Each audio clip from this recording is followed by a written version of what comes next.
K-278 Komsomolets. On April 7, 1989, the Soviet submarine K-278 Komsomolets cruised at 1,100 feet depth in the Norwegian Sea, about 112 miles southwest of Bear Island. The vessel was on her first operational patrol. Komsomolets was unlike any other submarine in the world. Her titanium hull had allowed her to dive to 3,350 feet, a world record for military submarines. At 10:55 in the morning, power fluctuations rippled through the boat. Minutes later, fire broke out in compartment 7. A high-pressure airline had ruptured, spraying oil onto a hot turbine. Fanned by 8,000 pounds per square inch of compressed air, the fire spread rapidly. Smoke poured through cable penetrations into adjoining compartments. The reactor scrammed automatically, and the submarine lost propulsion. Captain Evgeny Vanin ordered an emergency blow. 11 minutes after the fire started, Komsomolets surfaced. Most of the crew evacuated to the deck, but the captain and 5 officers remained inside, attempting to save their submarine. Compressed air continued feeding the flames.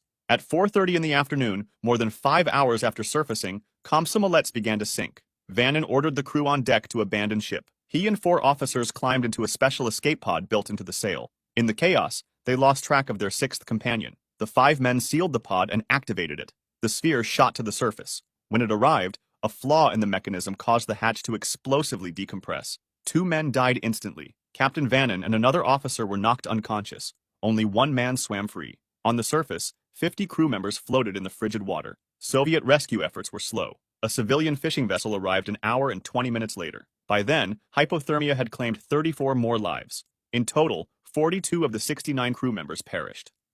Sergei Preminin, K-219. On October 3, 1986, the Soviet ballistic missile submarine K-219 was on routine patrol 680 miles northeast of Bermuda. The 15-year-old vessel carried 16 nuclear-tipped missiles and a crew of 119. Around 5 o'clock in the afternoon, a seal in missile tube 6 failed, allowing seawater to leak into the tube. The water reacted with residual missile fuel. At 5:14, the missile exploded. 3 sailors were killed instantly. Toxic fumes filled the compartments. Captain Igor Britanov ordered the submarine to surface and scrammed the reactor, but a new problem emerged. The temperature gauges on the twin nuclear reactors climbed to dangerous levels. Without functioning reactors and with control systems damaged, a nuclear meltdown became a real possibility. The automatic reactor shutdown system had been destroyed. Someone would have to enter the reactor compartment manually to lower the control rods. Lieutenant Nikolai Belikov volunteered. 20-year-old seaman Sergei Preminin went with him. Wearing gas masks and protective suits, they entered the reactor compartment where temperatures exceeded 70 degrees Celsius.